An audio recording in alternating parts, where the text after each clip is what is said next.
What is going on, everybody? It's your boy Spencer. Another Raidraptor video for today. I have tweaked it up quite a bit. The first video really focused on the full combo of what the ultimate board looks like. And I will show you a couple of instances like that, just a little bit. And then obviously I'll go on later and show you kind of the niche kind of adjustability of the deck. You know, it's not dead if your combo doesn't go through, so hopefully you guys will see that in today's video. I just want to start things off like kind of light. This is a Raidraptor's like Phantom Knights build kind of thing, so he's playing a bunch of funky Raidraptor cards. So if nothing else, what I wanted to show you guys is just like how much better I think that this build is than like the new support that's coming out. I think there's only one card from the new Raidraptor support that I like, and as things progress and time goes on, obviously that'll change. I think, you know, once someone kind of finds a better build for it.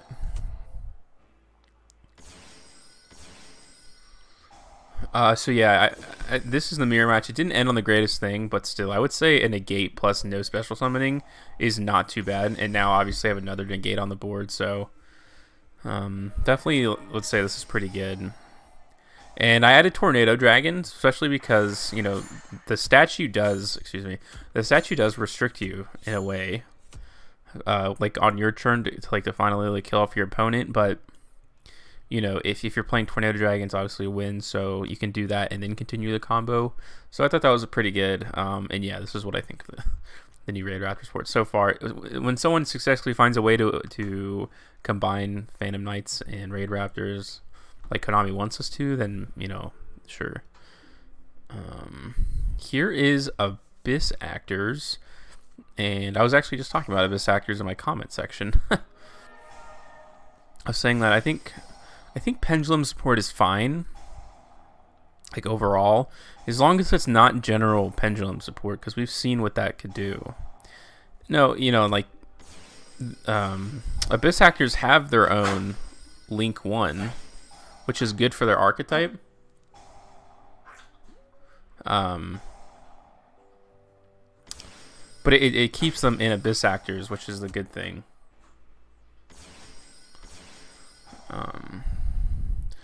So since I have a rank up in my hands, I am able to go ahead and do this. It's usually better when you have this rank up in your hand, but you don't want to add too many of them because it's not really that important. It's honestly just a backup plan. So main phase 2, he still can't special summon, or because at that point he'd have to activate monster effects, so it doesn't really matter anyways. And I have this again if I ever really need it, but I don't think I do. Go ahead and negate that. He sets a card, and I'm like, okay, it doesn't matter at all. And ultimately, yeah, it doesn't matter. Let's go into an interesting hand here. So he's got 2 pieces of interaction. So normally that's really bad for Raidraptors, but let's see if I can pull anything off. Okay, so he starts there. I think he kind of gets it. So I know I'm not going full combo. That goes without say to start off with. So at the end of the day, all I'm able to make is a Samorg Link. But if you're able to prevent someone from special summoning, like, that might be enough, especially when someone's already used 2 cards and exhausted their hand resources. And none of these can be targeted, so he ends up just popping himself. He wouldn't have been able to do anything anyways. So, and obviously you can't even special summon the Dragmas. And so I thought that was a pretty great example of someone who like totally messes up your turn 1 like to the max, but you're still like, the backup plan honestly is not that bad. And I think this is like a similar situation here. So this guy's playing Shadal Invoked, which I know hasn't been played as much, but still I think it's definitely worth noting. I'm trying to prep myself best I can. I feel like I have so much in my hand. I'm trying to see like what I can bait out, and he waits till the perfect time, and I'm able to do kind of the same thing here, which is really good. So it's like, okay, he has 2 Shadal fusions, and then he gets this, and like format specific, not even Alistair can get over the Winbatu Stereo. So a lot of people are using the invoked engine, so I think that's a really important point to bring up. And that was a big reason why I wanted to show you guys that too as well. So honestly, this a lot of the times is enough to beat some of these like mid-tier decks, which is what I'm aiming for. Let's take a look here. Okay, so yeah, this is a great example. So not the best hand, but you know, you're gonna waste a lot of your hand resources a lot of time, but as long as you can just recover like what you need, like it doesn't matter because your win condition is your final board. It's not like you're going for the long game. So if you have to use literally every card in your hand to get it done, then I think it's fine. As you guys will see here. So if you had Dark Ruler no more, obviously I'd be in a pretty bad spot, but I was pretty lucky in that. So yeah, I can't go full combo, but as you guys can see, like this is a pretty darn nasty board, like in and of itself. No special summoning. I got a negate, and you know I have a spell and trap removal, and that was I didn't even realize they had a wind type ritual monster. But with that being the case, you know I basically stopped them from doing everything else. So yeah, you don't have to go full combo in order to win games. It's not the end of the world if Zexal's not on the board, because you can still make pretty darn good stuff. And hopefully in these duels you guys will kind of see that you are able to work through negates if you play your hand right. Most people aren't really aware. And if most people are like, okay, he's just going for Zexal, let me negate at that point, then you can still set yourself up for success. Now, why he went for... I don't know why any Cyber Dragon player would ever want to go first, but hey, you never know. So he does set up a negate, so I'm like, okay, where is he going to try to stop this? And at this point, I'm like, okay, I don't have Nest, so I'm not going full combo, which is fine. Because if I'm still able to set up a pretty good board, who cares at the end of the day? Which is what I'm able to do here.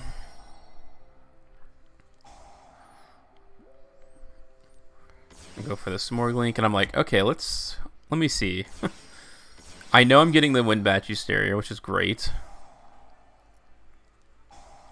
I needed to add the rank up back to my hand, so I had Magical Mallet. Again, I know it's goofy, but it works. And I'm like, okay, why don't I just grab his Infinity?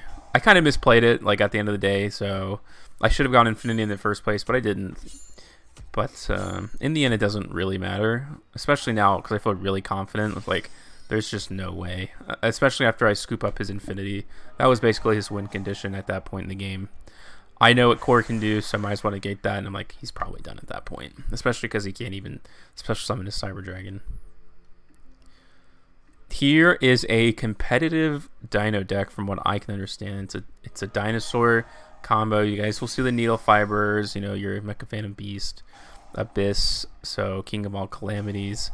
So this is like what you will see out of any competitive. Let's see if he's running it. Yeah, so he is running hand traps. Again, at this point, not even Dark Ruler no more would have helped him. I'm just trying to see what his outs like could have been. But being that I'm going full combo, it doesn't really matter what he was going to draw anyways. And I know the Dino deck is pretty stuffed, so... And I'm sure he probably thinks in his mind, okay, I'll just go Pankratops and force his hand.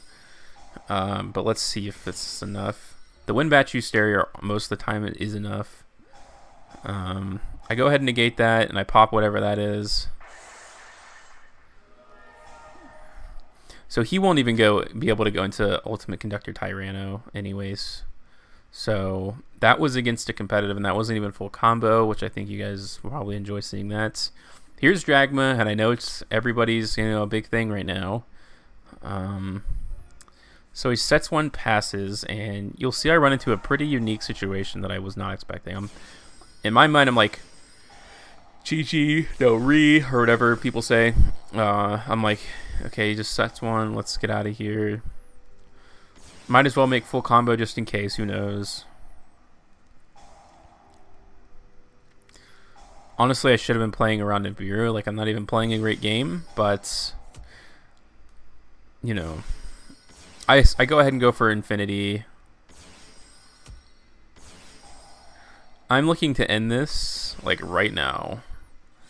But the problem is that this guy can't be destroyed by battle from monster effects, so I'm like, shoot, how am I going to get around this? But I feel pretty confident, and I basically found my out to this. So and it's also a negate. I was hoping to add a rank up spell here, but whatever. So like now he's like, I have a negate, and if he even tries to attack my wind barrier with a normal summon, he wouldn't be able to. So that's against Dragmas. I don't know why anyone would play the 7th one and 2F, but you know, what are you gonna do? Here's Dragon Link, another competitive duel or deck for you, in a sense. I don't know if anyone plays this, but in any case, I really want to show you these guys for the hand traps more than anything, because I don't know what he's doing. Everyone seems to be pretty smart about negating Y-Strix, but I was like, oh, I'm fine, I have the extender in my hand, and it beers me. I'm like, shoot, that is rough. So he has the hand traps he needs for sure. So he tries to go off here, but again, he hard drew a lot of stuff that he just didn't want to see. I don't know why Living Fossil is even in his graveyard, but I guess that's a question for another time. So my hand doesn't look great, so yeah, I'm trying to refresh myself here. Don't even really want to draw that, but luckily I top deck the Foolish Burial off the Mallet. Most of the time you only need 2 cards again, so as long as you can take care of business there. So he's thinking he can set himself up for next turn, but I do have the Double or Nothing package in here. So even though I didn't go into any Raidraptor cards, I'm able to swing for game like out of nowhere. So I think a lot of opponents, if you're playing this deck, won't expect something like that. So here's a pretty decent opening, and I think this is so this is another competitive deck that I just wanted to show you guys that, you know, if you open right, basically, you know, there's nothing you can't do. Let's take a look and see if he had any outs in his deck to my opening board. You know, Called by the Grave is fine. Mind Control, that's not an out. Infinite Impermanence, that's not an out. He wouldn't be able to activate this, so that's not an out. You know, I guess if he could have stopped my opening turn with Infinite Impermanence, he would have been fine, but... And Lightning Storm would have been a dead card too, so...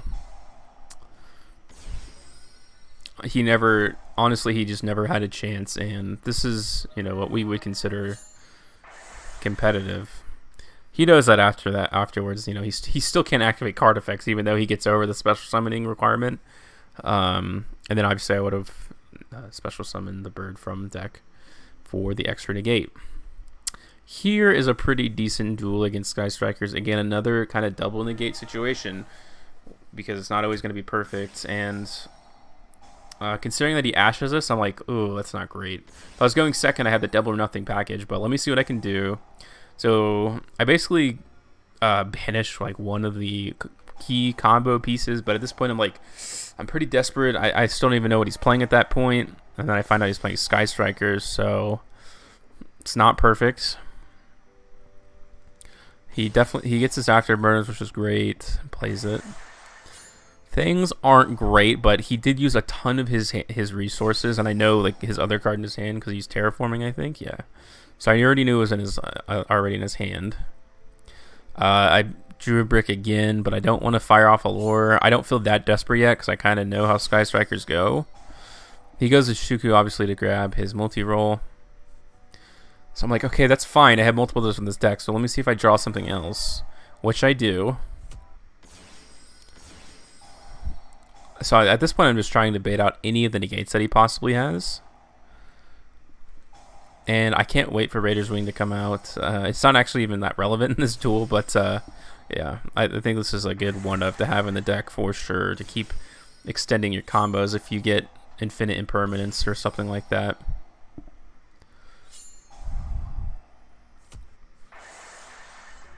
So I go into Revolution Falcon. It's like one of my favorite cards. I can't believe it's only a common. I feel like that's offensive. He makes a really smart move, you know, gets rid of his own Area 0, so he gets another Ray. He's able to tag out. I know I'm like on a, you know, luckily I'm on another turn, maybe. So I know he has a ton of negation here, so I'm like, and this isn't quick play, so I'm not too worried about that. So I was thinking, what can I do to make this better? So I'm like, okay, that's 1, that's 2. And so I know I have another Y-Strix in hand, so I'm like, okay, normally you think I don't have anything, but I just wanted it so I can get another 4 on the field. And again, I think this is enough to surprise a lot of people, and I'm able to just easily swing in for game here.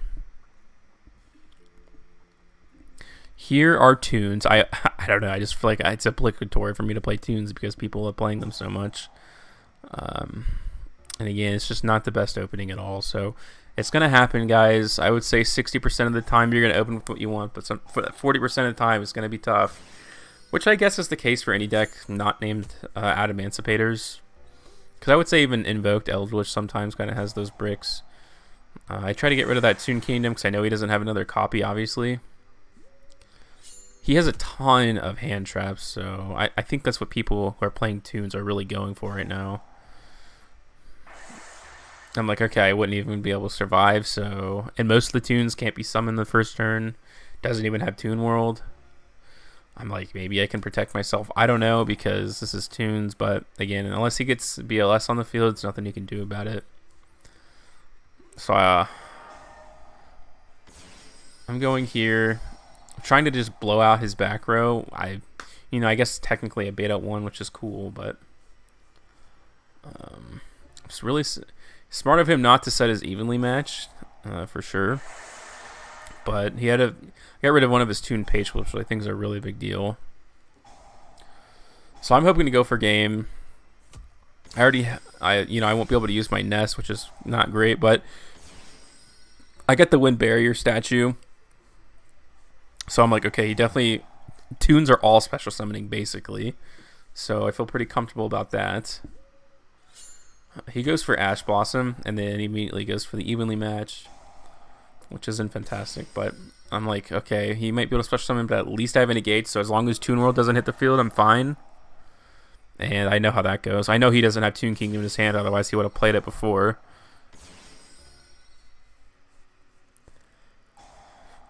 And at this point, I'm like, okay, let me just get another 4, please. And I think I'd already used Double or Nothing or whatever, but that's fine. As long as I can protect myself, I feel pretty good. I'm just putting another rank 4 on the field, and I haven't used it, so just in case. He's going to try to go there, but again, Utopia does have, like, it may not seem like it, but the ability to negate attack can be pretty darn powerful. And with the last duel left, it doesn't, if there's anything I've learned in Yu-Gi-Oh! Is that no one plays Sparks, and, so even if you just have no life points left, there's always a way to win a duel. As long as it's not 0, that's all that matters. And I bricked hard, so honestly, I should have gone a more defensive route. I don't even know if I had Baguska in my deck. Yeah, I did. I should have definitely gone there. It was a total mistake on my part, so let's see if I can recover. He's having a pretty good churn. I honestly have never even played Fire Fist before, so I didn't know what was going on.